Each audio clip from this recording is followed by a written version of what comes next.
How's it going, chasers? I hope you're having a kick-ass week. This episode of the podcast is brought to you by Adventures in Home Brewing, a sweet homebrewing store in America, both brick and mortar and online, that you can buy your home brewing, home winemaking, home cider making, and yes, even home distilling needs from. Best thing is they have pretty decent rates in terms of buy a minimum amount, get free shipping for most states in America. That's pretty cool. So if you're interested in their awesome service and great product range, you can go to homebrewing.org/CTC. You'll be helping me out a little bit and you'll still get the great service and great products you're after. This podcast is also brought to you by the Chase the Craft merch store. You can go to chasethecraft.com and check it out. At the moment, what have we got up there? We have Glen King glasses, some Rocks glasses, and for those of you that have been around for a while, both the pins and the Chase the Craft coins are now back in store and shipping out of America. So if that didn't work for you before, when I had to ship them from here in New Zealand, maybe it works for you now. This podcast is also brought to you by the Patreons. Thank you so much, guys, for letting me do what I love. You really do help me be able to do that, so thank you. A very, very quick bit of housekeeping, guys. You don't need to know because you probably don't. But in terms of the YouTube geekery algorithm side of things, it just makes a whole lot of sense for me to move these long form podcasts off the Still It channel. It's not great for Still It, to be perfectly honest with you. So what I'm doing is creating another channel for the podcasts, and I'm not going to upload them there yet because I don't want people to miss out because they don't know. So if you're watching this on YouTube, please guys, go into the description. There'll be a link there to the new channel. I'll put a card up top here as well. Jump over there, subscribe, hit the notification bell, all that sort of stuff. So when the podcast switches over there and the podcast start being published on that channel, you won't miss out. Cool? I hope that makes sense. All right. I'm extremely, extremely grateful to have been put in touch with today's guest. I put the word out in a couple of different places on rum forums and stuff like that, sort of saying that I was hoping to be able to talk to someone who was either very, very into or was actually a rum historian. I wanted to start getting the story of where rum came from, because I don't know anything about it. And today's guest, his name came up a bunch of times. A bunch of different people in different places suggested him, and he was gracious enough to guest on the podcast and help us out. So his name is Matt Pietrek. You can catch his work over on cocktailwonk.com. He also has a book called Minimalist Tiki, which looks absolutely stunning, and it turns out that Matt is a huge wealth of knowledge. So let's get stuck straight on into the podcast with Matt Pietrek. Matt, thank you so much for agreeing to do this. I talking backstage with you just for a second, I've realized that I've opened Pandora's box, and I'm a little bit scared about the amount of stuff that I'm going to have to dig into and learn over the coming months. But thank you for helping me kick this off. I think let's start by just getting an overview of who you are in the rum world in terms of, like, this is your job, right? Like, rum is your professional existence, from what I can tell. So let us know, man. What is it that you do? What facets are you into?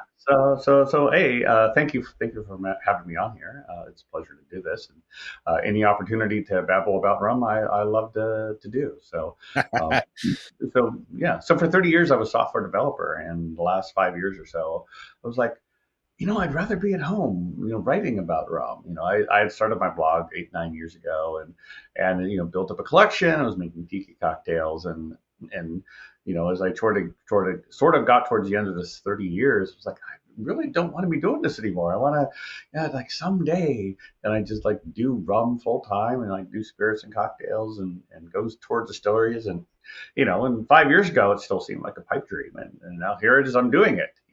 It was in end of 2018. Mrs. Wonk and I, we quit our jobs to jump into the unknown, to go chase our dreams. And for me, it was to be a full-time writer, and that soon became writer and historian. And then I started doing training and education, and now companies are coming to me asking for advice. And so I'm now consider myself a writer, educator, historian, and consultant. Whatever, jack of all trades. Whatever somebody needs me for, and I love all the spirits, but rum is the one that has caught my attention, and just hasn't got the same amount of love as the other spirits. So this is what I do. It's definitely it definitely sort of simmers away under the surface, which is hilarious because from what I understand, it used to be the spirit, right? Mm-hmm. For I a mean, long certainly one of them for many years. It was, uh, it actually is older than Scotch whiskey, for example. yeah, that which is kind of mind-boggling. I guess the story you get told through marketing, the Right. typical marketing thing is, yeah, as Scotch is the sort of the heritage spirit that we have Right. access to as customers or consumers, right? Yeah, that's pretty interesting. So I'm very, very keen to get into that. And for the people listening, we've talked back and forth briefly, very, very briefly, and I feel very comfortable talking to you already. So thank you for that. Good. Thank you. But we've decided to talk about Navy rum for a host of different reasons.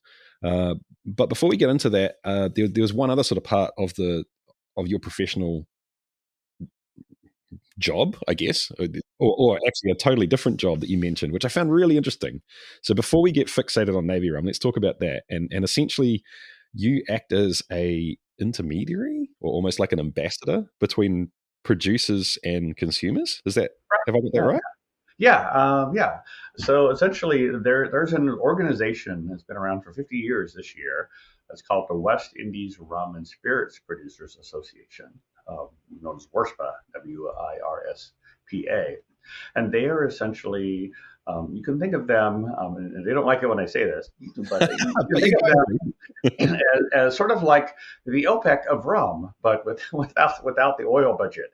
But essentially, the independent Caribbean countries like Jamaica, Barbados, Trinidad, Guyana, St. Lucia, Suriname.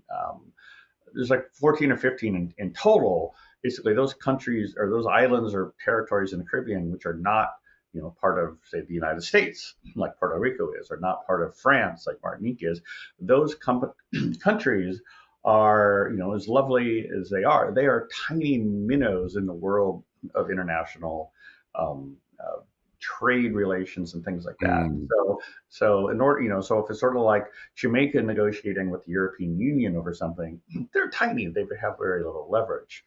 But by banding together and basically treating the Caribbean as a whole, as a collective, as like a trading bloc, they have more leverage and more ability to sort of represent the Caribbean as a whole when talking with the European Union or with the United States or what have you.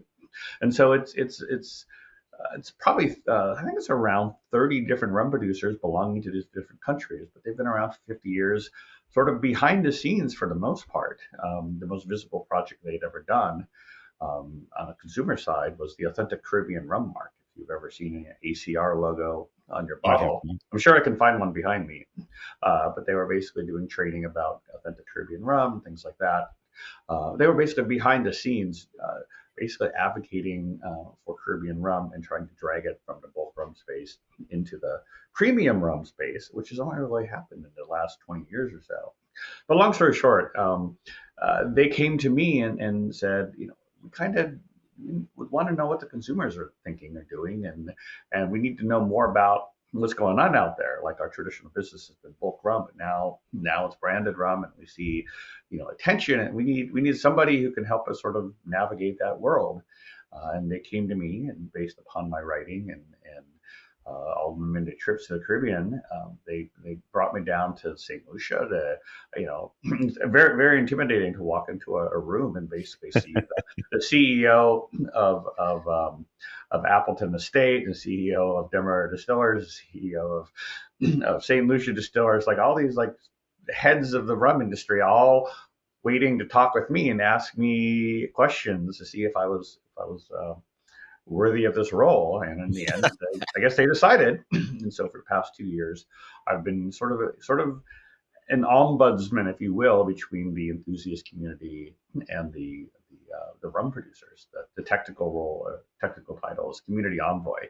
So I sort of, when the producers want to know like what's going on in the enthusiast community, I can tell them this is what I'm seeing. Yeah, right. And likewise, I'm out there in the enthusiast community telling like here's what's going on, sort of behind the scenes in the rum industry. Here's what's happening here, and here's the challenges, or the good things they're doing, or what have you. So I'm sort of that intermediate role, and it's been fantastic and enlightening, and I've learned far more than I ever thought I would. So I'm very lucky to have that role. Yeah, that sounds literally like a dream job for a rum nerd. And I have to imagine. I was like, there's no way I'm going to get this. Like, are you kidding me? And that was within 6 months of quitting my job to do this. So oh wow, yeah. So it was very, very, very fortunate in that regard. So that's awesome. Well, congratulations on making the switch. It is quite freeing to be able to move. Yeah. I mean, like, don't get me wrong, a desk job or a career and definitely a salary is quite nice. That's the good part. That's the part I miss is the steady salary. No matter what. I don't have that. It's like it's doing a little bit of this, a little bit of that, a little bit of that. These 3 people owe me money. I got to go do this project if I want to get paid. It's a bit more of a scramble, but it's on my own terms, on my own time. So. Yeah, totally. That's awesome. I have to imagine too the synergy between having increased access to the rum world itself and sort of behind the doors, behind the curtain sort of stuff, but also being forced to keep your finger on the pulse of the enthusiasts. Right. Both of those things have to literally make you a better writer, surely. It certainly gives me a deeper perspective on things. Like a lot of the writing is that you see out there, sort of like, which producer has the best rum, or which bottle should I buy next, or what's the perfect rum for a Mai Tai. A lot of it is sort of very focused on sort of the consumer, very small scale stuff, and the more I do, the more I realize there's bigger stories here, and I don't want to write reviews. I don't, I respect people who write reviews and can do that, and I'm like, there's so much more out here that's interesting and fascinating that's never been told, and well, nobody else is going to do it. I'm going to do it. Yeah, it's I've seen it sort of paralleled in a lot of other places recently. I mean, I was in marketing before COVID shut that down, and now I'm doing my own thing too. But there's this thing, I guess even the marketing world's caught up to the fact that now this is what people want, where, to bring it back to rum, I guess it was kind of I'm going to go to the bottle store and I'm going to buy 5 different rums, and then I'm going to talk about what they taste like and tell you which one tastes best. And, right. and all it's about is the product itself. Right. But people, they do care about that for sure, but they want the story behind it, right? Like, who's right. making this? Who is the person that's doing it? What's interesting about them? Right. Where are they from? What's interesting about the place? What's interesting about the ingredients? Right. And it seems when you first start thinking about it for any specific product, almost counterintuitive, because it's like, well, I don't really care if Bob or Fred's making the rum, because that doesn't make it taste different. And even if it doesn't make it taste different, people still care. They want to know the story. Right. And then the more you dig into it, you realize that this idea of, I mean, I don't know for rum, but everything else I've ever come across, the idea of kind of terroir, like the people, the place, the right.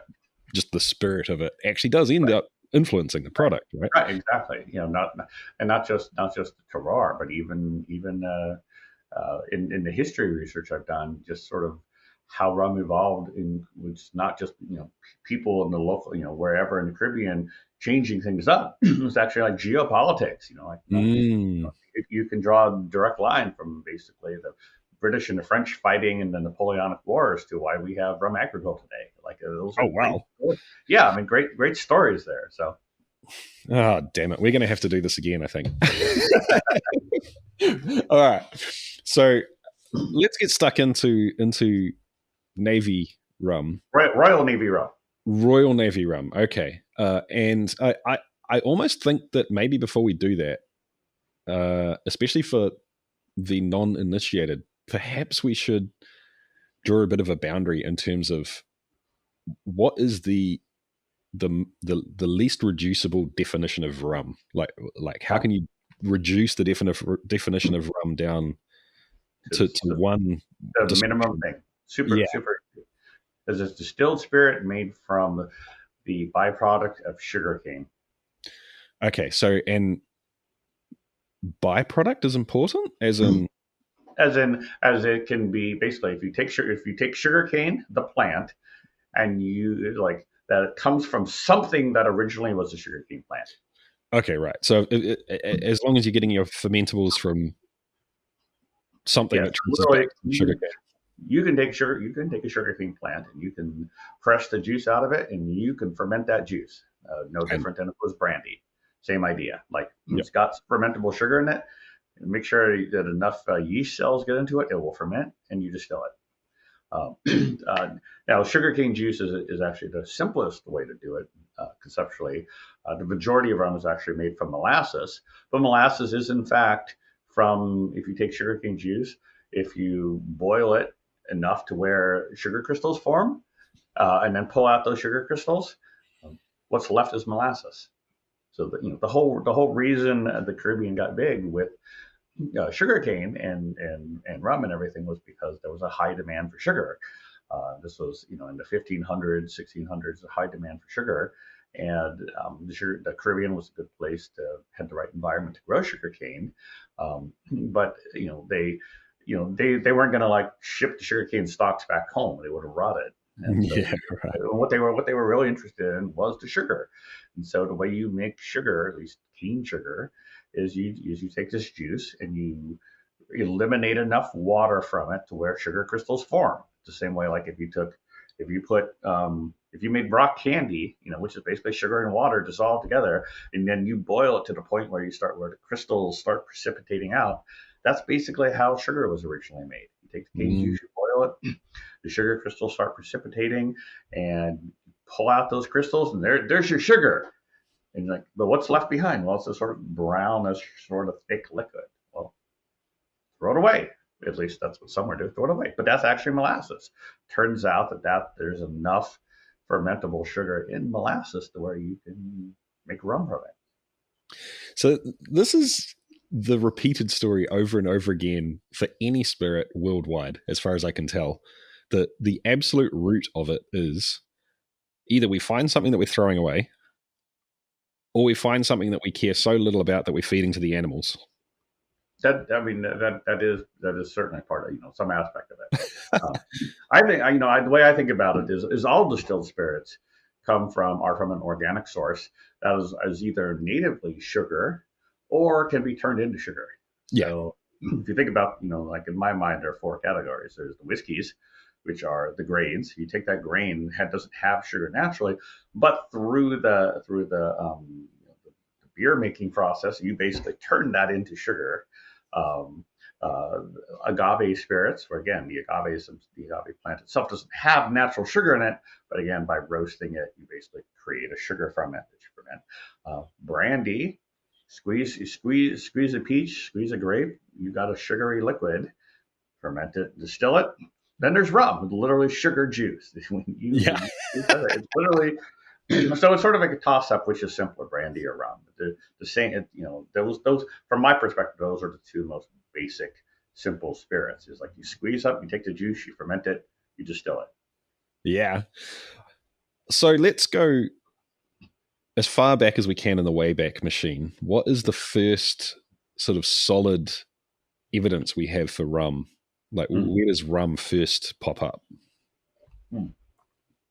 So there's some in recent years. There's been some interesting twist on the story, and I'll touch on them in a moment.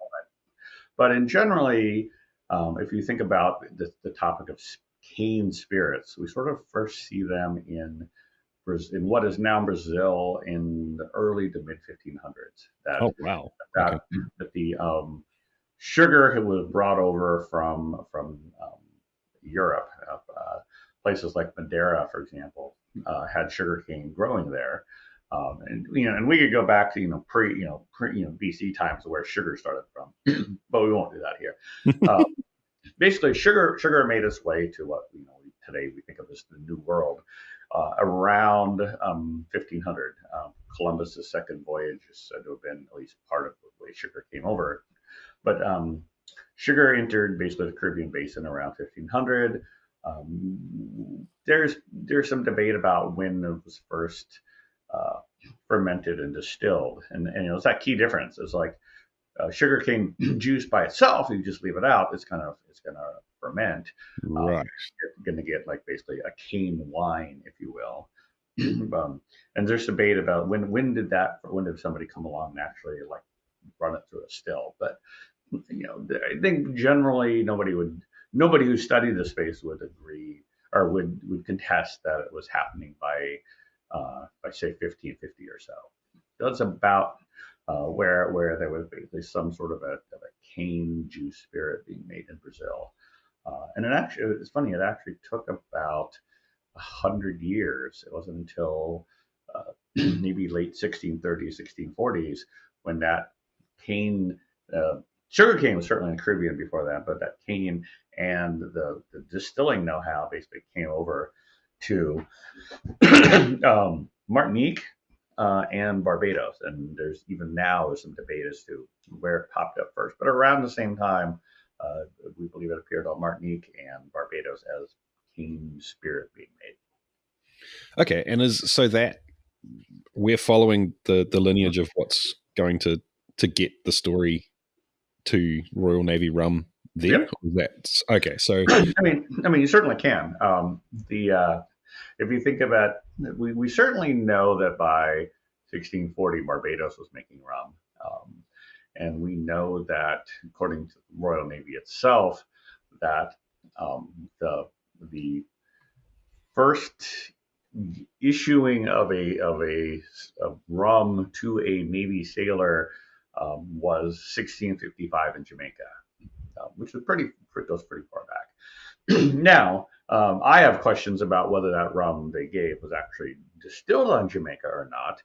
right. So that was basically the same year that the British took over Jamaica from the Spanish, and we don't actually know if the Spanish were distilling rum on Jamaica prior to that. It's a question I've been trying to dig into, but it's possible it could have been made on Barbados and brought over to Jamaica. We don't really know. It's a murky area, but we know that by 1655, the Royal Navy is recording that sailors in the Caribbean were given rum. And when I say that, I mean basically there was an example of it. It was an instance. It was certainly not all sailors everywhere around the world, nor was it like every day. It was just something that happened. It was an incident that happened. They were given rum. It's like one incident that you can sort of like put a pin in and say, this actually happened. Yeah, this happened. Yeah. Now, the interesting thing about that is there's sort of some bigger backstory about this. If you think about it, like the Royal Navy ships shipped out from the UK, or now the UK, but essentially they would be sent all over the world. They were going to the Caribbean. They were going to what was called the East Indies, basically India. When they would go out, they needed to be provisioned. Like you're out in the ocean, you need things to drink before you get water. But if you think about what do they have available to them in, say, 1650 when they're sent out, like there are no metal tanks. They don't have the ability to cheaply fabricate metal tanks. So everything's going in basically wood cask, some sort of a cask. And if you think about it, wooden cask, 1650 in the ocean, water's going to go bad pretty quickly. So you wood cask of water out there would go bad in a few days. And so they drink that first. It's like, well, what else did they send out there? Well, beer. Who doesn't love beer? So it would send beer out there as well. And the alcoholic content of beer would let it last a little bit longer because, alcohol is a preservative. Then they would also send out wine. Wine being, at least typically a little higher strength than beer. Wine will last a little bit longer. And then last but not least, they would send out distilled spirits. If you think about it, go back to even say pre-1655, what distilled spirits would have been available in England in say 1650 or 1640? What would you guess? What would you guess they were sending out? I would have to guess it was some sort of form of distilled wine, brandy. Correct. Yes. Yeah. Points to me. Yes, exactly. Yeah. So that essentially, if you think about it, England's not far from France, not far from Spain, and they would basically we have records that they were buying brandy to send out in cask on Royal Navy ships in the 1600s. And in fact, there's a famous amongst us history nerds, famous letter from the Navy Secretary Samuel Pepys, famous for his letters, but basically a letter in 1687, essentially authorizing, yea, verily, when our royal ships arrive in Jamaica, it's okay to give them rum rather than the usual brandy. So, Oh, wow. Okay. so before the Royal Navy was getting rum, they were getting brandy. You think about like Caribbean rum, even though it was around from that 1640, 1650, it wasn't being wholesale shipped off to Europe then, sort of like a spirit. So if they were provisioning Royal Navy ships in England, they were going to be sending off what the spirits are going to be sending them out to sea with are going to be what they happen to have there, which would be probably a brandy, or possibly a whiskey at that point in time. Like I don't have records of that, but something locally available to them in England. Caribbean rum didn't really start coming over to Europe until around 1700 in any sort of appreciable volume. So in the 1600s, the Royal Navy started uh, issued the first rum ration, but it was certainly not a continuous stream from there forward, like history forward. It wasn't actually until 17 in 1730. Well, yes, in 1731, they issued a decree saying that in foreign stations, essentially like someplace other than like off the coast of England. Like if you're off like thousands of miles away from England, if you're in a foreign station, yea, verily, you will get a daily ration of something, and it might be beer. Basically, in lieu, if it's not beer, then it could be wine. It could, if it's not like a half gallon of beer, then it could be like a quart of wine or like 2 pints of rum. So 1731, it was sort of like if you're somewhere way out there, you're going to get a daily ration. And it only took 9 years for them to realize that giving their sailors a pint, basically a pint of rum, if I remember, basically a pint of rum a day, high strength overproof rum a day, was going to be a bad idea. Yeah. And so basically, sailors would drink it and just like it immediately hammered. And so it was in 1740 that Admiral Vernon, Admiral Vernon and de Grog and all that kind of stuff, basically said, we're going to dilute this. We're going to like force you to, before we give it to you, we're going to add 4 parts of water to one part of the rum to sort of stretch it out. Basically, it diluted it down to the strength of wine, basically. But if you look at that time span, from say 1655 to 1740. It's almost 100 years before Royal Navy rum became a consistent thing that everybody got everywhere every day. Yeah, right.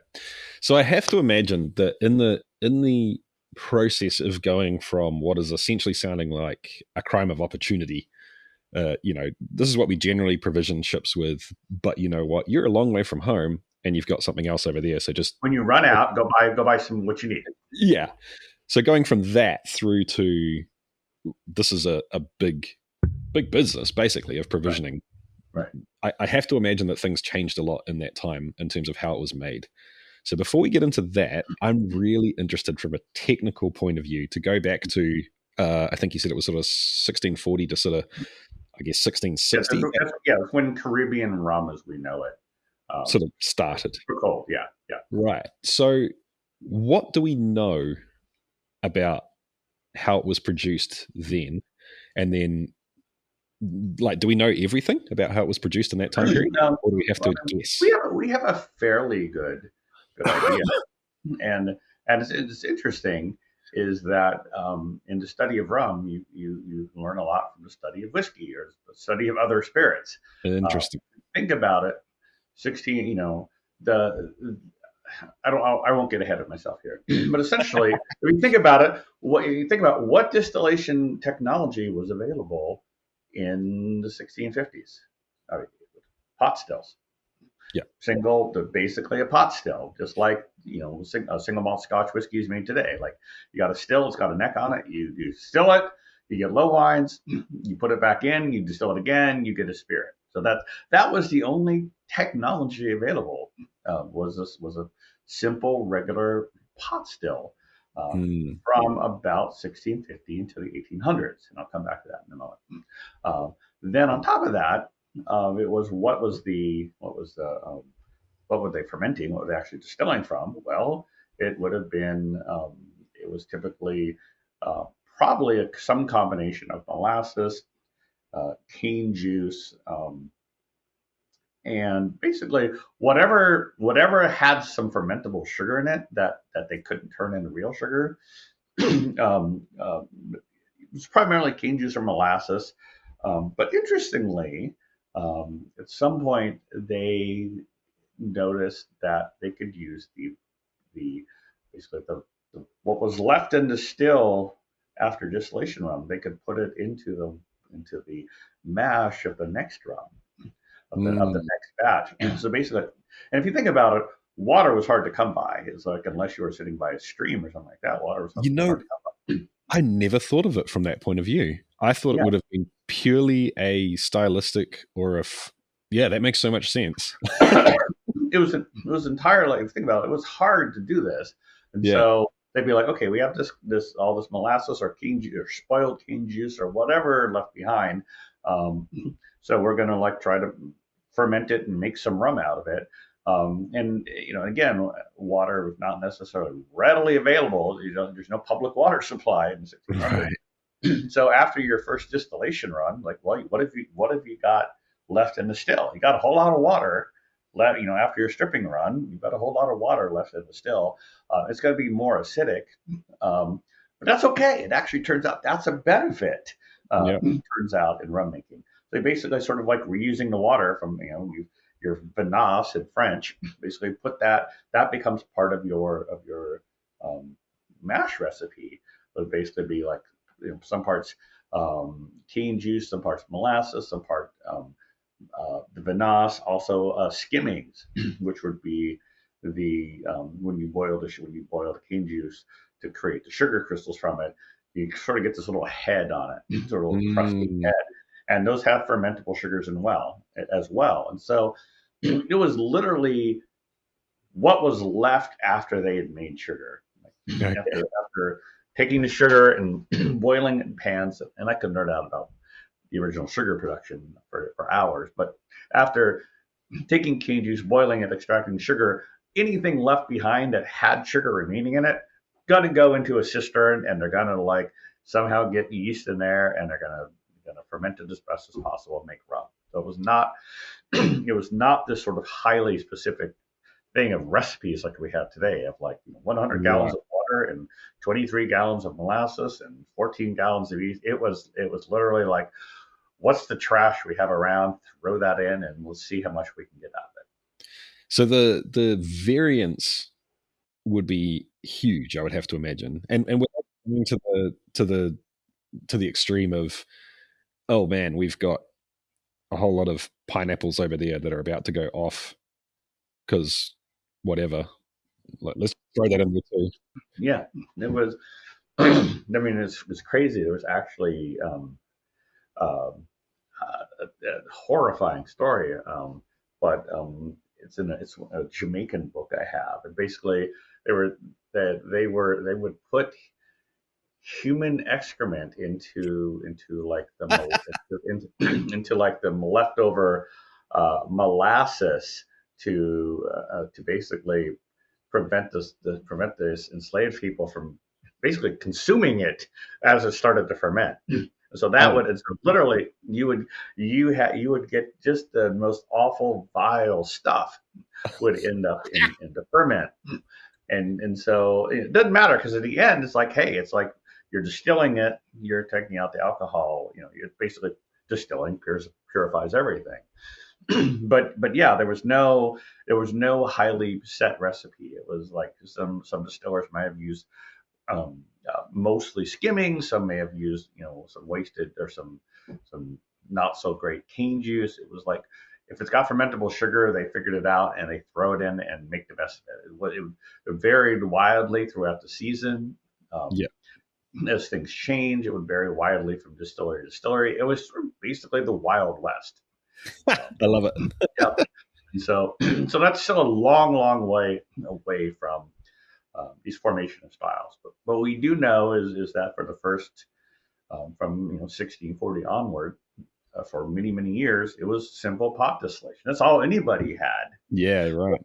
And then, And were they making structured cuts? Was there anything about that, or was it literally just everything that came off the still you kept? Or oh yeah, there was some notion of cuts and that kind of stuff. I mean, there was they weren't just yeah, they were by that point in time, you were seeing there was brandy distillation going on in Europe, for example. So right, that sort of the knowledge sort of fed over from the different types of spirits, like they were all learning from each other, adopting each other's technology.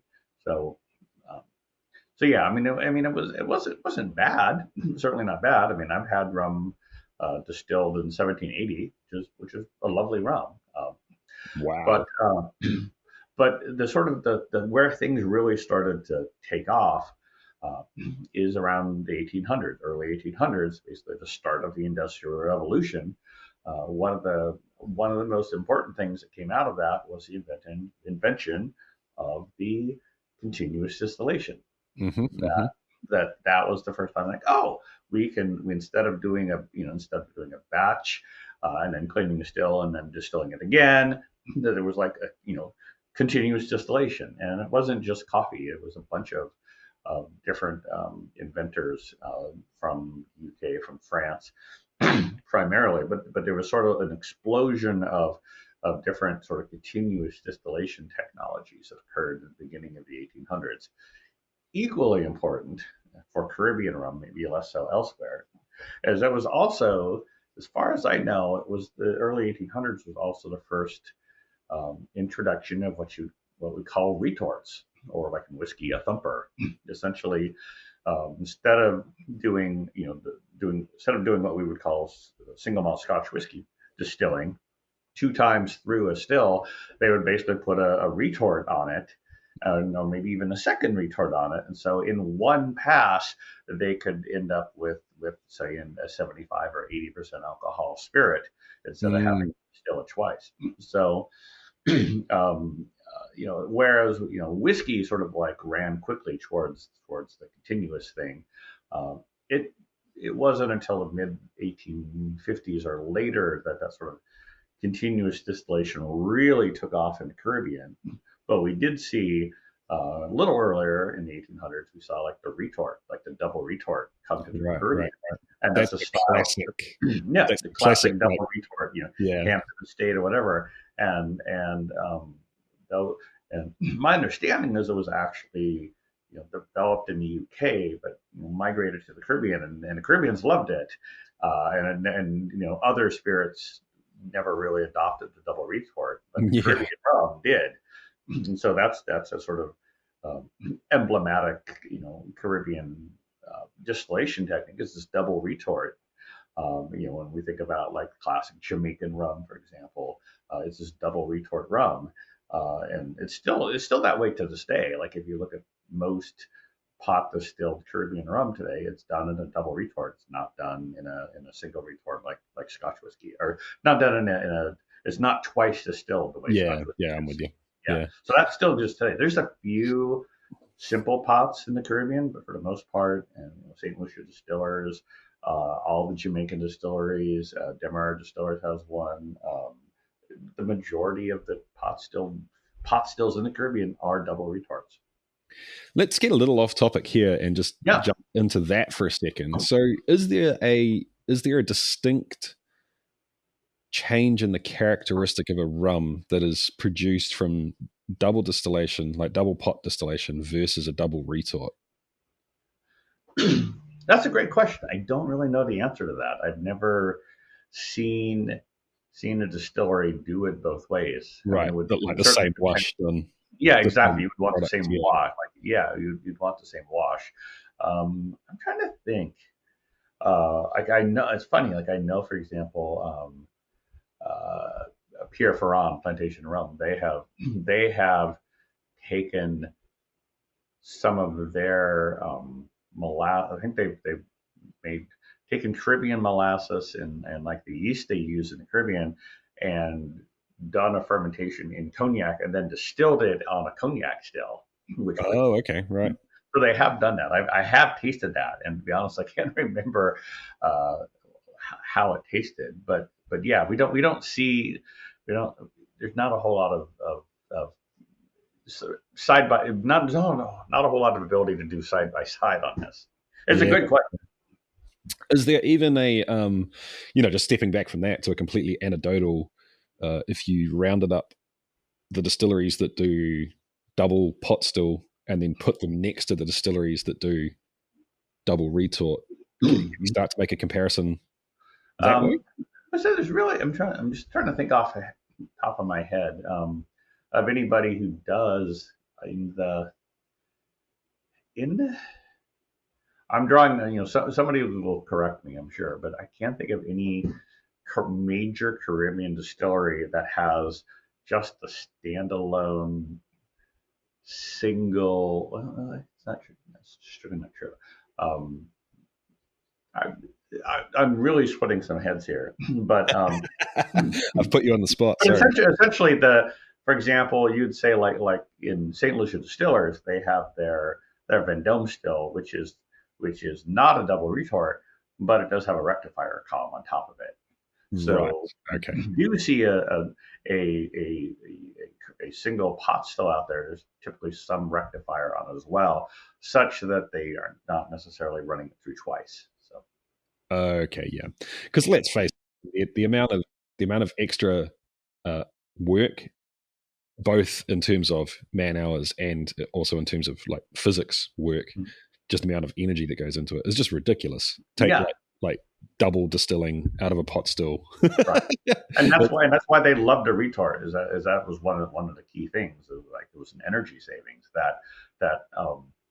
I mean, assuming most of your audience knows this, but in this double retort, you only have to heat it once. You don't have to heat the retort. That the Yeah. all the energy that's generated in the initial pot, like literally causes the redistillation in the first retort and then the second retort. And You're essentially creating. Um, it's kind of like a three plate column. If you think about it the right way, it's kind of like a three plate column, but it's all driven by the heat in the original pot. and not only that, it acts what the old school sort of moonshiners and stuff would call a slobber box. So I mean, let's remember too, guys. This is not. It's not. Oh, things are getting a little bit hot. I'll just turn the knob down a Right. little. Right. So having the double retort, if you do get a little bit feisty on the original pot, and you do get a little bit of puking or boil over into the first retort, the retort will catch it, and you're not ruining everything you've collected so Right. far. So I have to imagine from a production Right. value back then that was gold too, Right. right? Yeah. And it's also fascinating just to see like the way they charge the retards, like what they call the low wines and high wines in the Caribbean are not what we think of as low wines and high wines Oh, do explain. in Scotland. So when the and I can't promise I've got this 100% correct, but in general, what the output of your double retort when you distill it, it basically comes off. It comes off is actually like the highest strength first, and so essentially they will. What comes out the end result coming off a double retort, you take there's the heads cut, so particularly a fairly small heads cut, and then there's the body or the hearts is essentially from about something like 90% ABV down to something like 70% ABV. And they collect that. That's sort of like the body. And then everything that continues to come off is what is sort of lower. And they call that the low wines.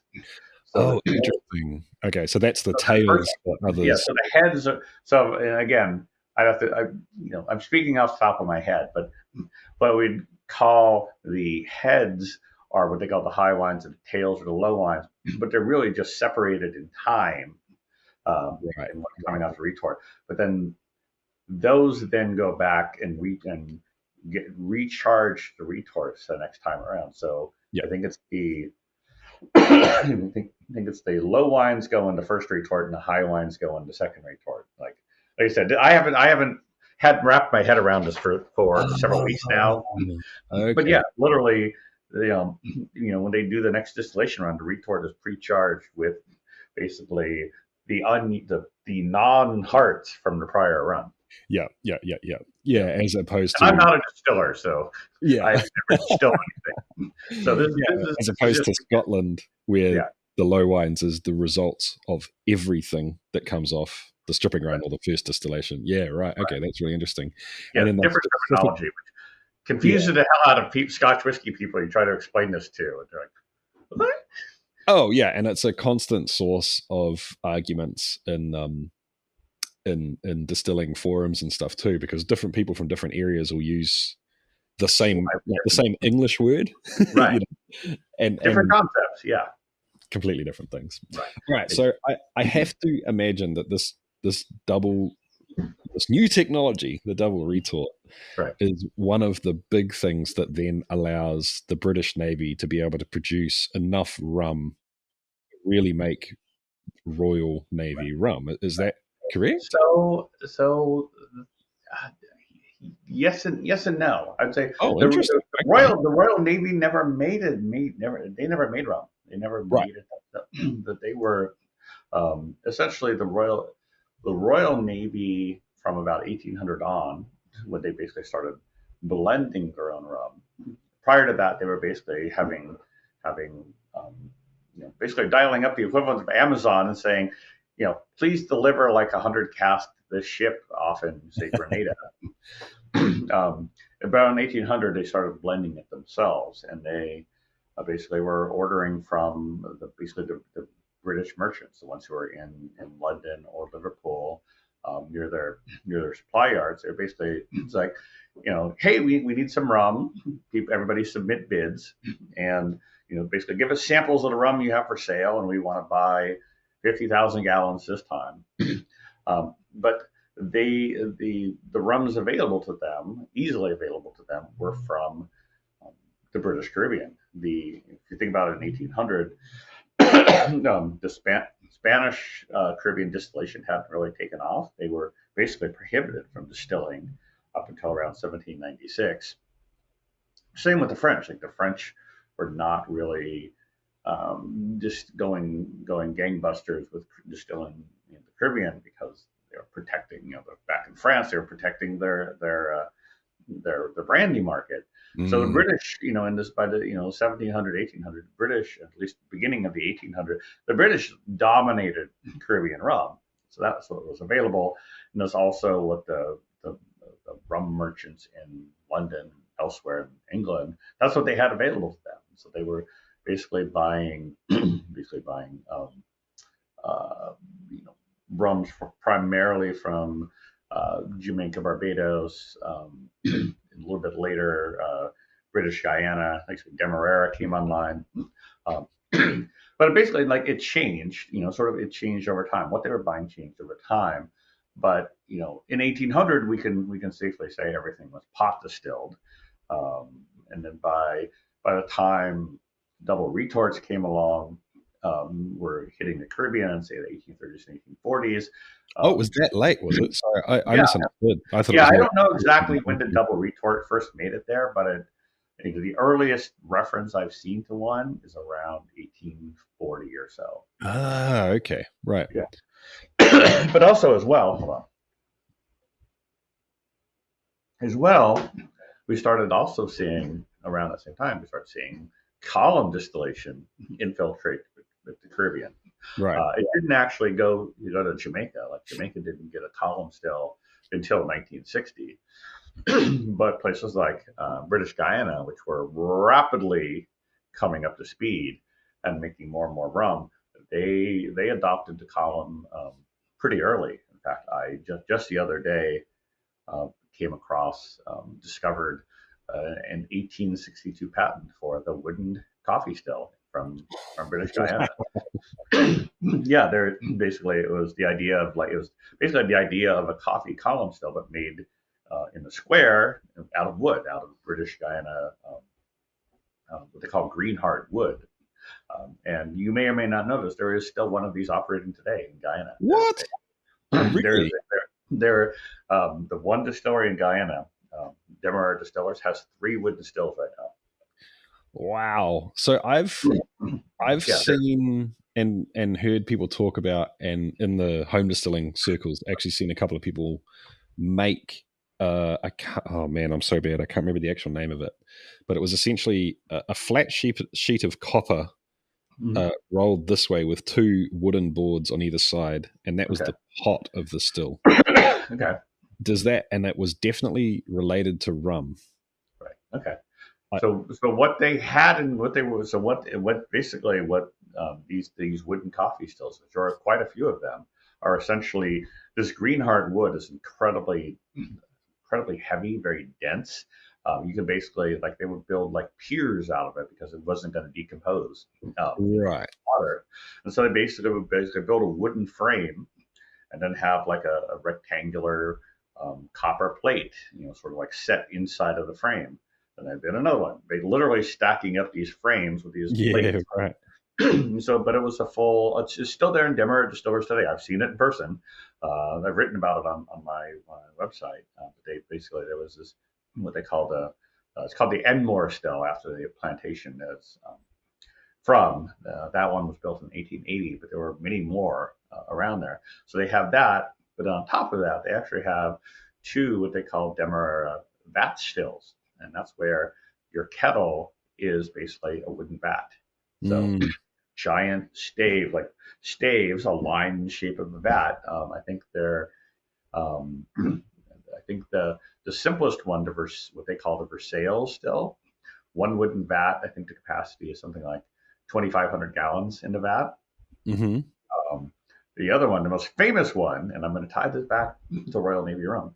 The most famous one is what they call the Port Morant still, which is actually 2 wooden vats.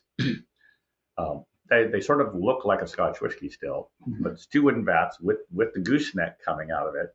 But they charge both vats, and then the output, and then but they only, or the output from the first vat goes into the second vat. So it's not a retort. Right. Literally, like, you fill up 2 vats with your mash, heat the first one, and goosenecks into the second one, heats that, and that boils off, or flows through that and goes into its own a rectifier column. No, it goes to a retort and then a rectifier column on top of the retort. It's this crazy Wow. setup. I'm going Yeah, to have to look you that look up. at the Port Morant still. It makes this phenomenally distinctive rum. It's unlike anything you've ever tasted before. It's like a very this ton of interesting fusel oils. It's for me, it's sort of like the like leather and green vine. It's the most Oh, intense. yum. Yeah, fine. If you ever find Port Morant rum, you'll drink it and you say like, this is unlike any rum I've ever had in my life. I've got to do And that. that rum is the signature note of Royal Navy Rum. That Oh, is that like basically from my perspective, if it doesn't have this Port Morant rum from this one still as part of it, it's not really a Royal Navy rum. There's that so distinctive of a note. so this is definitely foreshadowing of what I really want to get to. I think we're getting there soon. So now we've got uh, early 1800s. I think is kind of where we got the story to, right? And there's British in the Caribbean area making a lot of rum, Like, and I have to and imagine. shipping it back, and primarily shipping it back to the UK. Yeah, yeah. And I was just going to say that's exactly what I was going to say. Right, I have to imagine their largest drive to produce was to get it back home, basically. So then you've got the British Navy then bartering and wheeling and dealing with Yeah, basically whoever buying from the local suppliers to They had identified a flavor profile, like this is what we wanted to taste like. So this is where the flavor profile pops up, is it? And this is kind of where I was heading. Yeah. Okay. So it's around this 1800, and this is because they've got their hands on enough product where they can start blending. Is that the reason that they're starting to target a specific flavor? Yeah, blending, and yeah, it's a good point. Essentially, people and it sort of ties into this notion of blended dock rum, which is a whole other dimension we don't have to go into. But essentially, people think the British Navy was buying rum and bringing it to London and putting it in the cask and letting it sit for 5 years or whatever. It's like, no, not at all. Actually, the rum that was coming over was basically unaged rum. It was like made in Guyana, made in Jamaica, made in St. Lucia, wherever, put in a cask, shipped over to the UK, and then the Navy would buy it and then put it into the most amazing vatting system the world's ever seen. Oh, okay. You can't tease that, and then yeah, they weren't putting it in cask and letting it go sit in a warehouse somewhere. They had by the 1840s, the earliest, or at least by the 1840s, they had a series of interconnected vats. Some of these vats were 30,000 gallons in size, but they were all connected with each other. So, sorry, I've got to convert to not freedom units. 30,000 is about 120,000, about 110,000 liters. 110, 120,000 liters. And actually, those would have been, those gallons would have been I'm sorry, I'm going to do that again. Those were imperial gallons. Right. So 30,000 gallons would actually be around 140,000 liters. That is insane. And you said vats, like plural. They had multiple of these. So things. So something like 30 vats, not all that size. But essentially, barrels would come in, dump them into the vats, and then they would basically circulate them.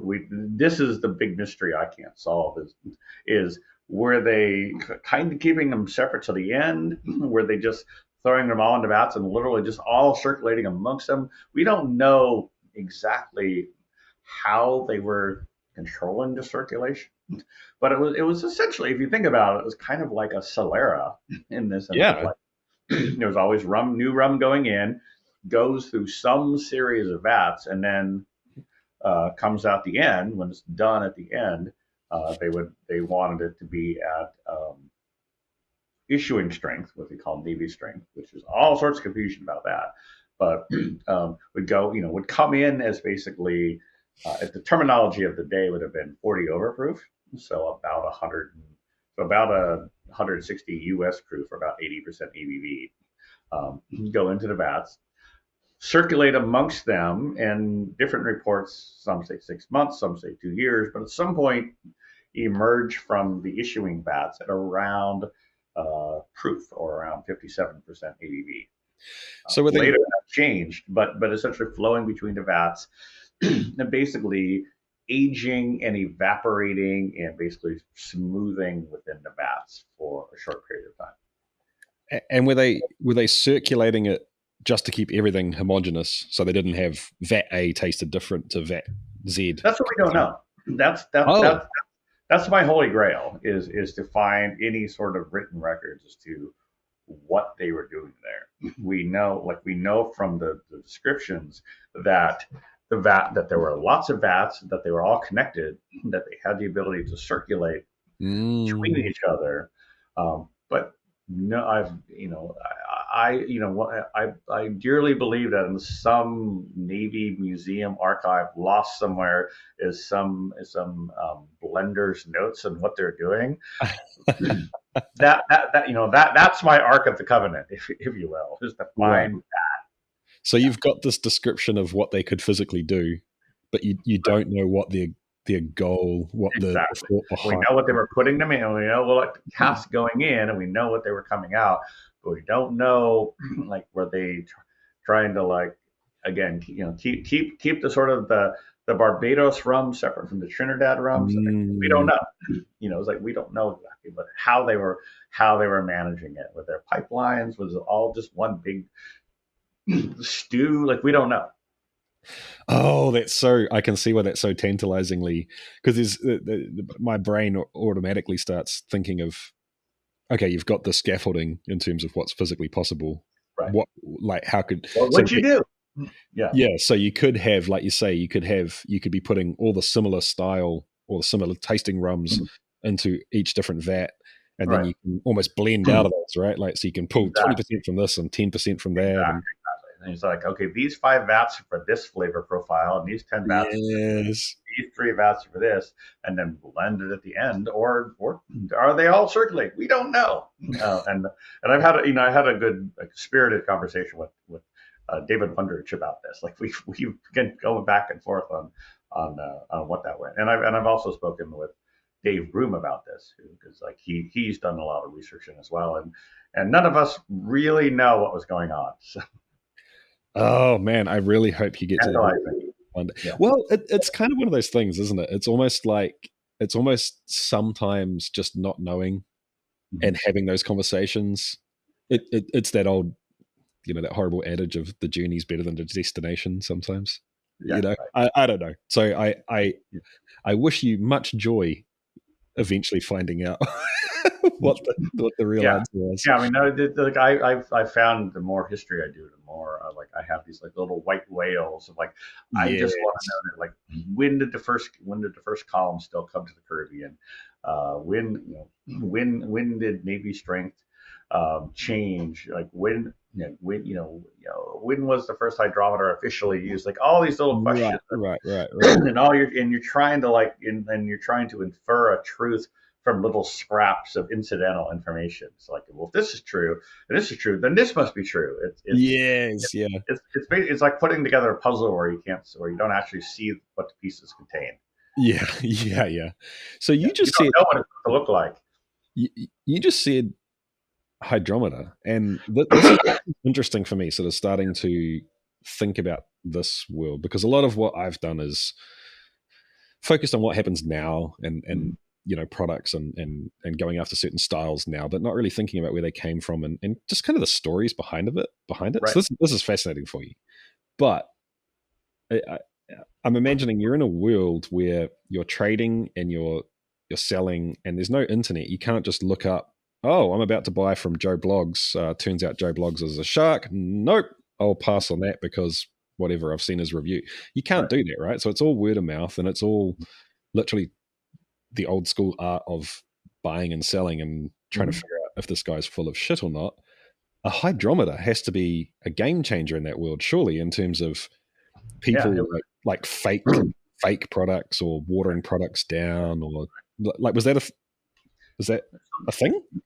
So yeah. So I like is fast. Yes. Fascinating. One of I call them rabbit holes. Little fascinating rabbit holes I run down. Uh-oh. Of like Did we just never open one? Did we? never expecting like I'm going to be studying the history of alcoholic strength measurement. But um, turns out, as best I can tell, the so a there's some myth that there's often again history reported incorrectly of like the British Navy used to test the strength of their rum by lighting it on fire with gunpowder, and like the gunpowder ignited, it was proof strength, and there's all this myth that's out there, and like there's some small kernel of truth in that, but the reality is much different. But as part of that myth, it's like, well, they would used to, out in the ocean, they would be like lighting gunpowder and rum on fire. I'm like, that's a dumb thing to do on a wooden Yeah. ship. And, Boat. Yeah. but it was like, yay, barely in 1816, the Sykes hydrometer came along and solved that problem. It's a great story, except that the Sykes hydrometer replaced the an earlier hydrometer, Clark's hydrometer, which was Oh. around since 1731, I think, around 1730. Oh. It was a prior hydrometer. In fact, it was like this is one of the first myths I sort of dispelled in my head was like, oh, the Sykes hydrometer is like 1816. I'm like, no, I have a letter written, like I held this in my hand in the British National Archives, basically a letter to I'm forgetting his name. Basically, the British commander at oh Lord, what's it that British commander at Bunker Hill, like the American Revolution.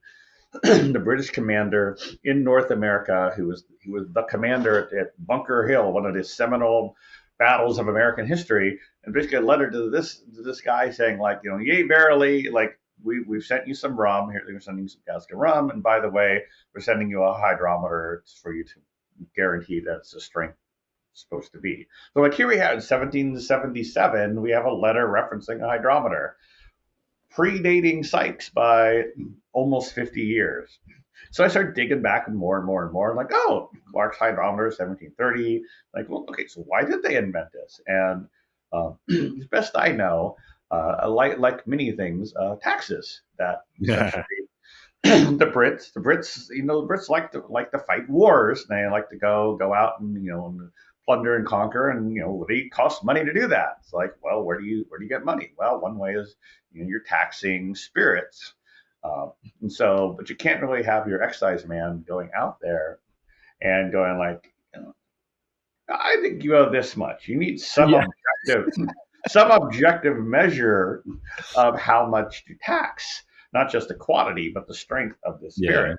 Yeah. So there were up to that point, there were like crude measurements of strength. Like there's a thing like what they call a vial and some bubbles, something about like you put a sample of the spirit and you would swirl it or something, and you could, by counting the number of bubbles, you could infer like, is it above or below? I've got to interrupt you here because this is still a thing with a certain subset of the home distillers community, is the guessing the proof thing. And I oh man, don't get me started. We have hydrometers, people. We have hydrometers, alchemeters, proof trails. No, exactly. All right, anyway, carry on.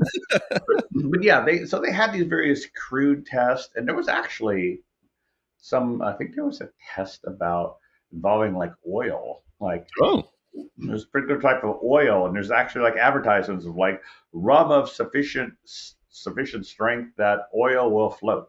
Something about like some particular type of oil, put it in spirit. Like if it floated, it was at least this strength. If it was not sufficient strength, it would sink. Some tests like that. So these are basically sort of like very crude, like as least or less than strength.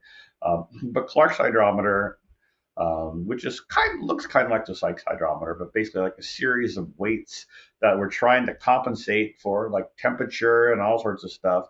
I think the Sykes hydrometer has something like 6 or 7 weights that you would adjust based upon various conditions. You'd adjust the weight.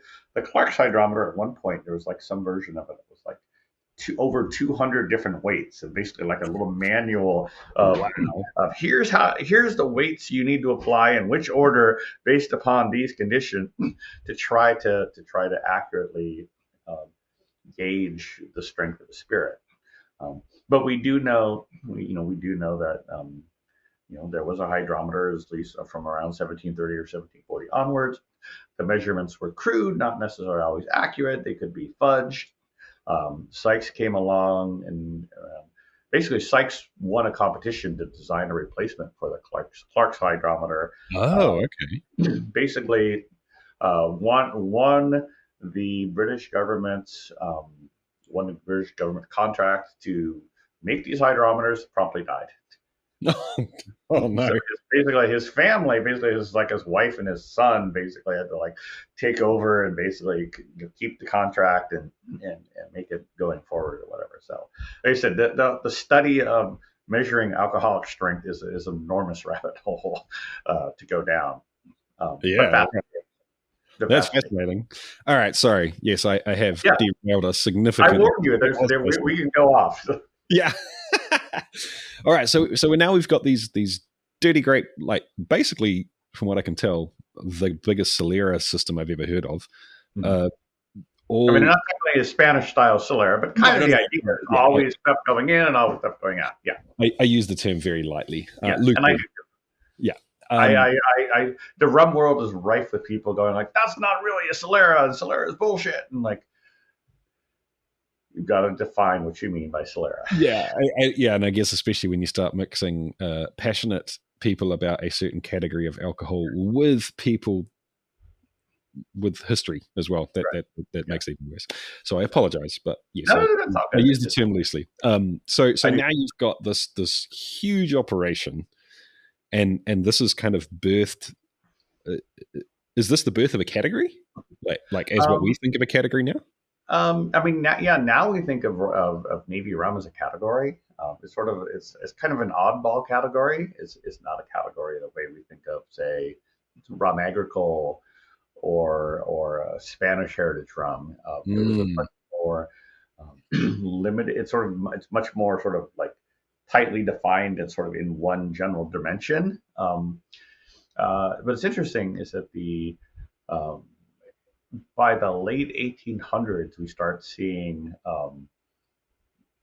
Navy rum being sold to consumers, not by the Navy, but by the rum merchants who very basically, interesting. as the sailors, would come out of the Navy and, go into civilian life, they love they love the flavor of their Navy rum. So basically, brands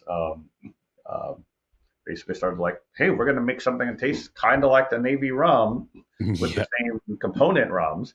And interestingly, some of the earliest advertisements we see for it were like definitely Australia and possibly New Zealand. I'd have to go look at my records. Really? But yeah, there was this. It's kind of as in England, as we start seeing like the evolution of brands and bottled products, and you start seeing names like Lemon Heart pop up or Red Heart Rum or whatever.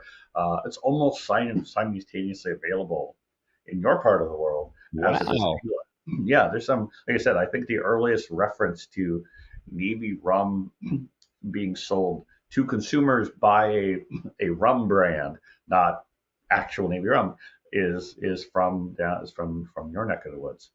Wow. Okay. Yeah, I'm gonna have to follow up. I won't hold you to that now, but I'll Yeah. follow up with you afterwards. So, y- y- so there's people. How do I put it? It's enough of a thing that people want it as a consumer. And Mhm. so, what at that point in time, what defines Navy rum? So if I made a product and you made a product and we both put Navy rum on it, and a bunch of people drank it, and someone said, "Oh, Jesse, you're making a bollocks product that is not Navy rum. You have no right to put that on the bottle." How would that differ from what you made that people Right. celebrate? You're right. So I'd say the defining characteristics, and actually I'll go back and say it's often described these days. It's described as a blend of rums from Jamaica, Trinidad, Barbados, and Guyana. As you saw in the article I was mentioning beforehand, like not a whole lot of Jamaican rum in there. People Right. assume it was not a whole lot of Jamaican rum, but there's definitely a preponderance of heavier rums from the former British colonies. Basically, a lot of now what we call Guyana rum, or then Demerara rum. Definitely some Demerara rum. Later on, Trinidad rum, but essentially heavier rums with a large amount of caramel, and not E150, not the Right. caramel we Right. use Right. Right. today, but like the caramel they would make in the Caribbean, basically like what they would call dark rums. They were not necessarily aged; they were dark because they would make their own caramel and put a lot of it in there to where it was like a dark looking rum, uh, and enough to where you can definitely experience that caramel note in the rum. So heavy rum, heavy, I'd say like heavy, mostly pot stilled rums with a strong caramel note would be the closest I could come up with. So you've got quite a feisty, I imagine, high ester, high kind of thing going Not on. necessarily high ester. Interesting. Think about that is if you think about like, so for example, that the Port Morant rum that I talked about, um, the it's extremely heavy. It's a very noticeable flavor, very polarizing. If you look at its ester level, it's about 30 to 40 grams per hectoliter. It's very low, not at all compared with like these Jamaican rums. Okay. So in the rum world in particular, we have this obsession with esters But the reality is like esters are one slice of the picture. That many more of the flavors are actually higher alcohols, aldehydes, other things that aren't necessarily esters. I mean, esters are these like fruity notes, like bananas and pears and things like that. But these really heavy rums, and especially ones that are very phenolic, like Peroni, for example, Mm. that flavor is not esters. There's some esters in there, but the dominating flavors are not ester. So people have started, people will say like high ester to mean very flavorful, and I always correct them. It's like, okay, it's like there are high ester rums, but they're very high in flavor, but it doesn't mean every very Of flavorful course. Yeah. heavy rum is a high ester rum. So when you say that this Navy strength rum was heavy, you're talking more on the phenolic, uh, Phenolic diffused oily, oils, thick. things like that, So it's sort leathery. of it's more Leather. grungy and Yeah, earthy yeah, and yeah. okay, Sort of okay. the exact opposite of like Bacardi Silver. Yeah. All right, so we've got this deep. So it's rum. I imagine before you go and slap the caramel in it, that drinks much more like a single malt does now, rather than. So if you got like Bacardi on this end, it's way on the other side of the spectrum. Heavier pot distilled. I think it was like heavy pot distilled. Think of it as almost like like Lagavulin beet versus I don't know, Yeah, Springbank or something like yeah. that. If you look at the Lagavulin stills, you're like, look at how squat those necks are. You're not going to get a lot of separation. Like the very, you get very clean, crisp spirits out of the tall necks, and the Lagavulin stills are like this. That same kind of idea, like wider cuts and bringing in more heads and tails than if you were trying to make a very light, crisp spirit. Mm. So it's a heavy, excuse me, heavy Oily. phenolic rum that's then been mixed, like basically back sweetened with the caramel Yeah. And making. there's debate about how sweet the caramel was or not. But yeah.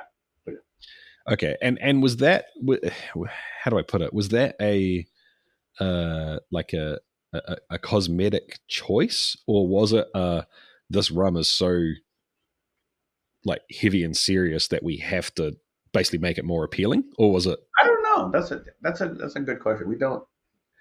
Again, this is it's one of those things of like I would dearly love to find somebody's notes from that era, but Yeah, we definitely know that they were adding.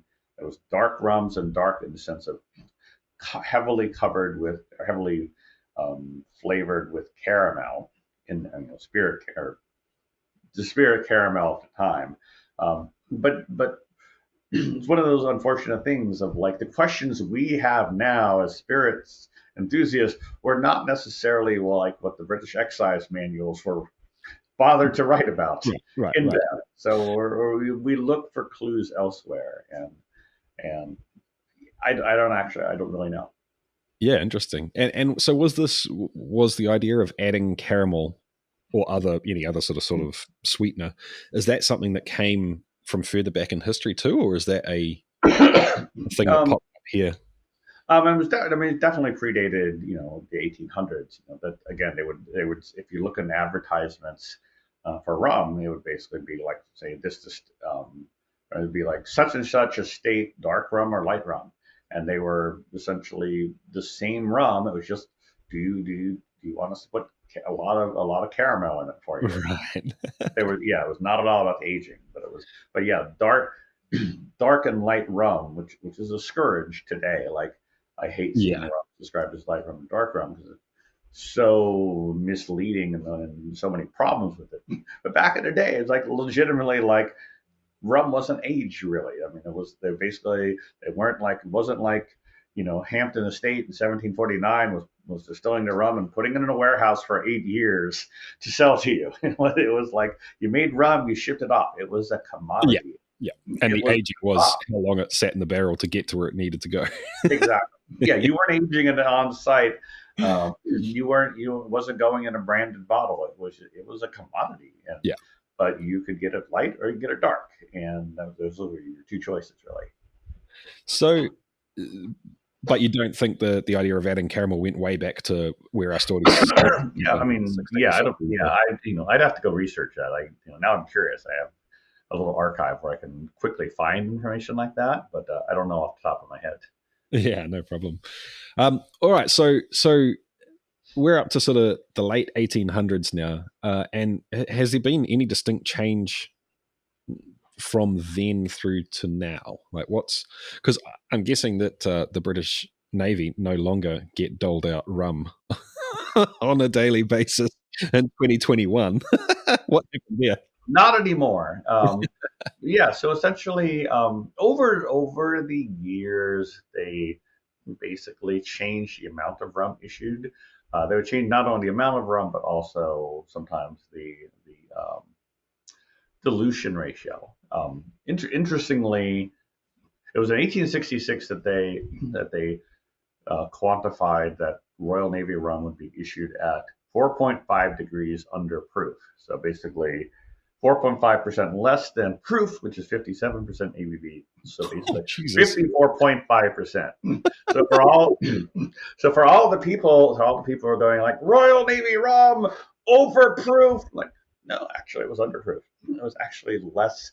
It was less strong than a proof spirit. Certainly not an overproof spirit um, from 1866 onwards. So, But as well, the officers continued to be able to get they could get their rum neat, but it was sort of like the lower, the non-officers. They were the ones who got it diluted. And so you got the same amount of rum, but the officers got to drink it neat. Everybody else got it diluted. And then over the years, there was something like, well, it's going to be three parts water to one part rum. Now it's going to be two parts. And now it's going to be three parts again. Now we're going to give you half in the morning and half in the evening. Like they would constantly sort of switching it up or whatever.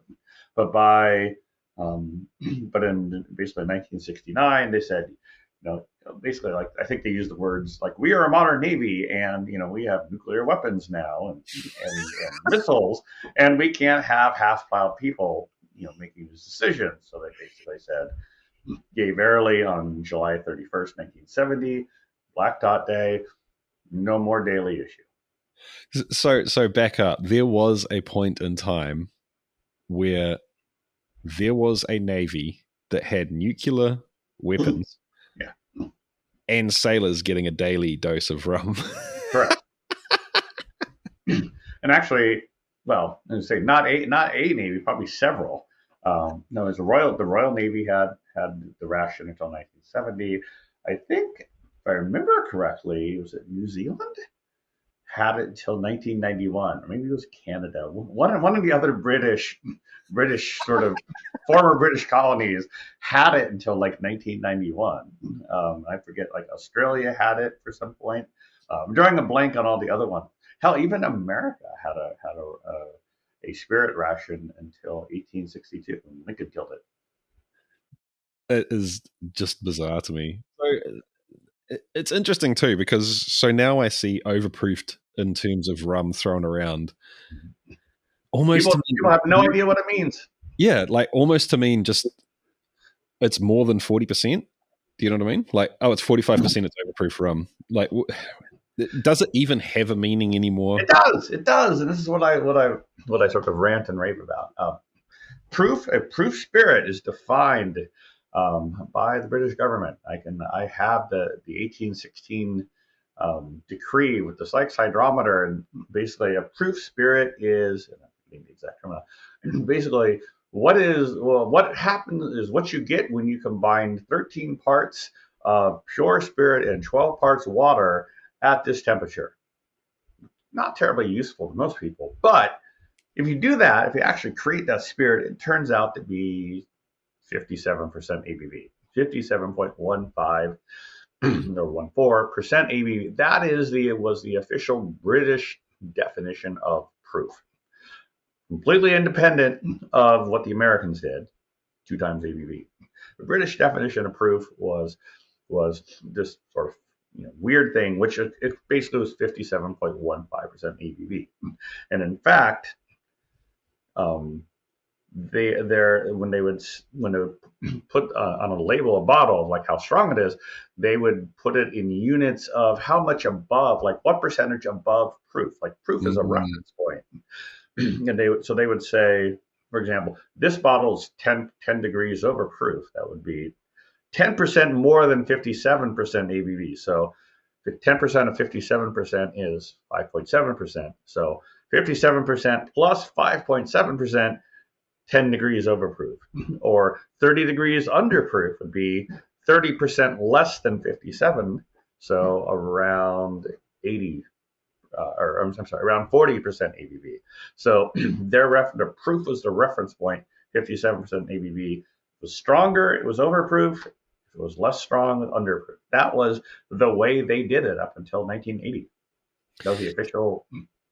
So it's funny when you see old British bottles and you say like 70 proof. People are like, "What is it?" Like no, it's not. It's like not 70 American proof. It's 7/10 of full British proof. So it's around 40% ABV. yeah, right. Terribly confusing to people. So It really is, and I guess so. There's still the there's a lot of things out there marketed as Navy rum. Navy Navy strength at 57% is my biggest pet peeve in this space. Navy strength was not 57%; it was 54.5%. I have and literally have the note from the Navy that says, "Yea, verily, it's 4.5 degrees under proof."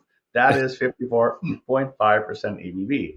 And in fact, if you go look at the Royal Navy rum that still exists today, which would be the black tot rum. If you go look at what's the strength of it, 54.3, basically 54.5% ABV. If you go look at Pusser's rum, the rum that the Royal Navy gave the recipe to Charles Tobias in 1978 or 79 to make, what did they originally come out at it?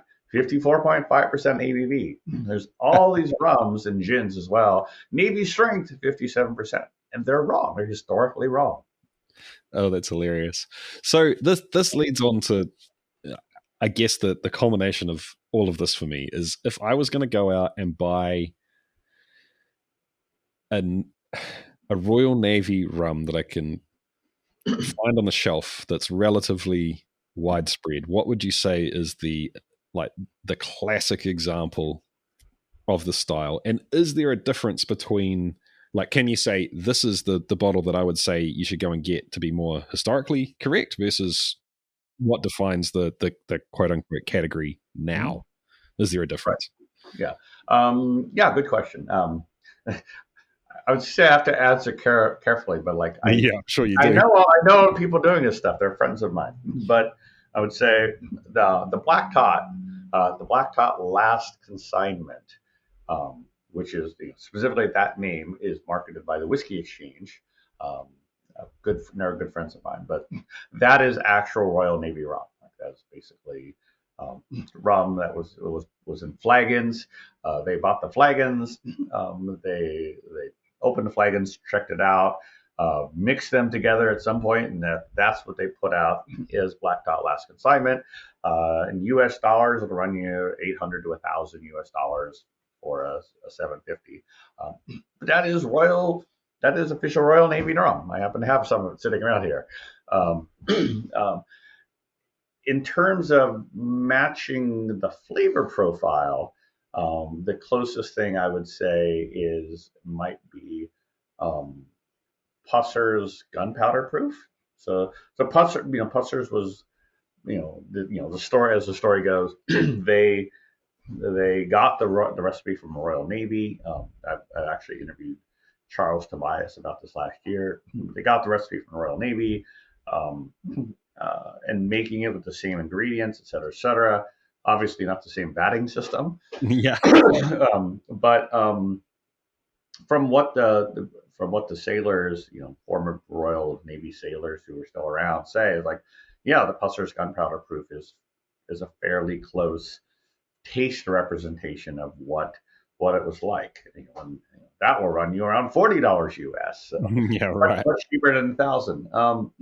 I'd also say so.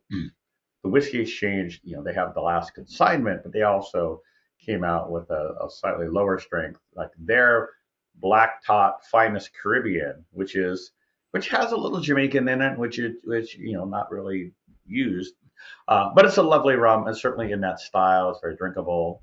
Um, Black Tot Finest Caribbean, and then as well, like even if you sort of move away from specifically things calling themselves um, British Navy or Royal Navy Rum. Something like, I don't know if it's available in the UK, but certainly in the UK. I'm sorry, I don't know if it's available in New Zealand, but in the UK, for example, Woods Navy or Woods Old Vatted Demerara. Basically, if you had to shrink Navy rum down to like one producer in um, one distillery, it would be like Demerara rum. Good thing there's only one Demerara distillery now, Demerara Distillers. And so Woods OVD, or I think there's like a Woods Navy or something like that, but heavily carameled. Just that's certainly stylistically within that sort of envelope of what the Royal Navy rums were like. So you can go from that to like actual Royal Navy rum for 20 times the cost. Yeah. I don't think I'm going to be buying that.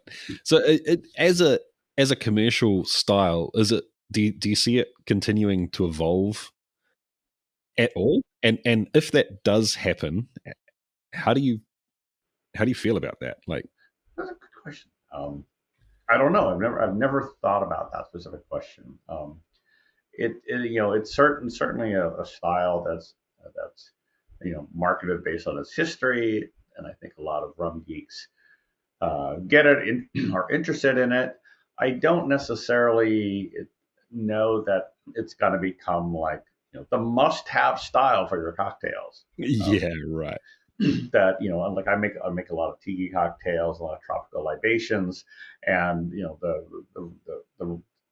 the Navy rum makers are always pushing it, and you're like, no, historically, that's not what the tiki cocktails were using. They weren't using, Royal Navy rum or simulations of Royal Navy rum, but it sort of like gets pushed into that space. Things like the Pusser's painkiller, for example, uses Pusser, but I don't, said my friend Mitch, when he sees this, I'll be like, what the heck? What are you talking about? But I don't know. Like, it's sort of like, it's interesting if it's based on history. If it's sort of like, this is what it was like. I'm like, should it evolve? Like, do you want it to evolve? It's sort of like, there's certainly a market and a need for like heavy phenolic-y, fusel-y rum. Like, we love this stuff. Stuff like Coroni. Like, market loves this stuff in the same way that there are people who love, Lagavulins and peat monster. There's certainly a market for it. Like, should they evolve substantially? I don't know. Well, that's why I ask, because it's a tricky thing, right? Because you'll talk to someone and say, ask them a question. What are you into? Oh, I just love traditional Scotch malt, like Lagavulins, my favorite. It's like, well, what date have you got written on the bottle? Because you don't really like traditional Scotch. You like you like Scotch from a certain year. Right. Like, it has changed. It will change. Right. But then that's not. The reason I bring it up specifically in this case is that the very name of it is now not a thing anymore, right? Like, Royal Navy Rum is not. They're not making that anymore. It's a different thing. It's sort of like we it's like I'm forgetting the quote. Basically, like, I know it when I see it. Like, I have an expectation of what it is, but does that really hold up to scrutiny? Yeah, it's bizarre. Yeah. So you mentioned that this is an interesting thing for me. So in the world of single malt, in the world of bourbon, in the world of most whiskeys, anyone who claims to be a serious whiskey person, it's almost uncouth, or it's almost below you to talk about putting your beloved spirit into a cocktail. And it seems to be a little bit different in the world of rum. So, like, do you want to? I haven't delved too deep into this world. So, do you want to let me know? Like, tell me what the deal is here. Oh yeah, no, I mean the rum world is blessed in that is that our prices are far less than an equivalent level of say bourbon, for example. So a rum like Appleton 12, which a beloved, like everybody loves Appleton 12, might go for say $35 a bottle. It's equivalent in quality and taste and everything to $150 or $200 bourbon. And so we benefit from just our prices are lower, but even putting that aside, say we also have such as enormous differences in flavor profile that so like at the end of the day, like um, you can correct me if I'm wrong, but any any competently made single malt Scotch whiskey is going to have some sort of a banding of flavor, or it's going to be Totally. somewhere in here, and you may decide that this, the 18 year like Glenalky is this, but it's sort of like there's still some band there. And it's like with rum, you're like, okay, you've got funky Haitian Clarence, you got weird Jamaican, you've got this very smoky Caroni. There's enormous flavor profile, like 10 or 100 times more different weird flavors available, and they're inexpensive enough. Many of them are inexpensive enough that you're like, why not? Why not use it in a cocktail? That a Jamaican overproof rum like Rum Fire, will just like obliterate a whiskey. Somebody's only drinking whiskey. Rum Fire will just obliterate any perception. Like you may hate it, but you're like, this is weird. And this bottle costs like $20. They're like, Yeah, why right. would we, and it just, and there are people who make rum fire daiquiris left and right. Like, there's just, it's like, why the heck not? In fact, the whole, I've written basically, rum is the only spirit that has a sort of like associated, affiliated cocktail community with it. So Oh, like like the tiki thing is so I just wrote, huge. minimalist tiki here. There's a whole section on here in rum, and basically the tiki, the category of tiki drinks came about in the 1930s and were based basically almost entirely on rum. That was inexpensive Caribbean rum at the end of U.S. Prohibition. That there's all these classic tiki drinks, hundreds of these classic tiki drinks, almost all featuring rums that were A, relatively inexpensive, B, very flavorful, and that as tiki's waxed and waned and come back in popularity now, it spurred like hardcore rum enthusiasts, like people like me, who mix mai tais with the bandit, but we also have $300, $500 bottles of rum. My rum collection, I don't know, 400 bottles, somewhere in that realm. I have the most insane, crazy, expensive, weird rums out there, but I'm also using them in cocktails. And it's like, no, it's like, what is the bourbon adjacent cocktail community? There is none. What is the Scotch like? But in the rum world, there's this enormous crossover between rum and tiki. People like Martin Cate, who owns Smuggler's Cove in San Francisco. Some people say the best tiki bar in the world. He has something over like 1,500 rums in his collection. He has rums going back to the 1800s. He owns a bottle of rum that now is valued at like $50,000. There is just like I said, you don't see this in any other spirit category of like this whole sort of almost like twin sons of rum and tiki. You don't see that with bourbon or single malt Scotch or cognac or anything else. Yeah, it's definitely an industry in and of itself. And I don't want to put Martin on the spot, but I've reached out to him and we're trying to figure out when to talk to each other.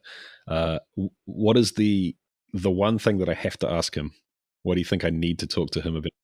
And I feel like you maybe touched on something a little bit earlier on. I've heard him passionately talk about the way that rum is described or defined in the commercial space and how it's basically meaningless. Right. So I know I need to talk to him about that. But That's a whole. So I have a question to ask him, but and he's a friend of mine. So the category, I mean, the categorization thing is this whole other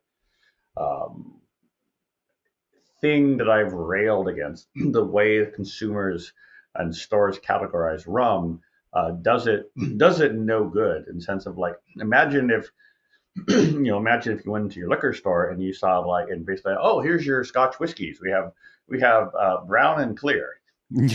And there's this weird like gold in between. No, yeah, brown, clear, gold. There's no Highland. There's no Isla.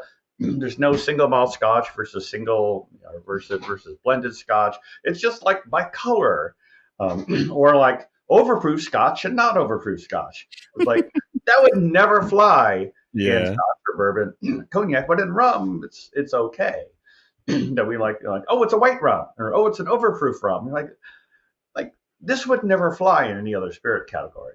So Martin is certainly railed against that. He has his categorization scheme that he used in his book, Smuggler's Code book. I have a categorization system in my minimalist tiki book, a little more flavor organized rather than production organized. Luca Gargano has a categorization system which is kind of akin to like the Scotch whiskey, and you sort of like the different tiers of single malt Scotch and single blended Scotch or whatever. I can never remember. Right. But there's sort of like a more technical basis to it. The challenge of the technical basis with rum is that two rums can be made in that same technical description identically and have completely different flavors. Right. That a pot stilled overproof Jamaican rum will taste nothing like a pot stilled rum distilled to higher ABV made in Florida, for example. It's like you can't account for flavors in technical categorization like that. So yeah, I know Martin's passionate about that. But if you're asking one question, ask him like, so that one bottle he owns, it's the Ray and Nephew 17. It's like the white whale of the rum world. That essentially there's only like 5 or 10 left in the world. That it was the original rum used in the Mai Tai, which is sort of like the ultimate tiki cocktail was the Mai Tai. And basically, the gentleman who invented it, basically they drank the world's supply of it. They drank the world out of it in the 1940s and 1950s, and so now there's only like 5 of these bottles left. This was the original rum used to make this cocktail, and so Martin says he owns a bottle. I believe him, but basically, like, when is he going to open that bottle? That's your question. Yeah, that's exciting stuff. Speaking of bottles, and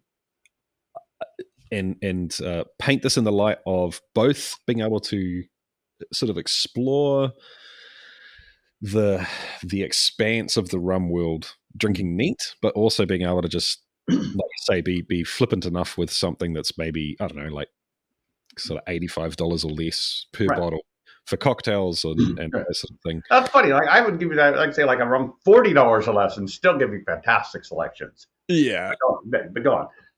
5 bottles that are going to convince someone that rum is worth getting into. Okay.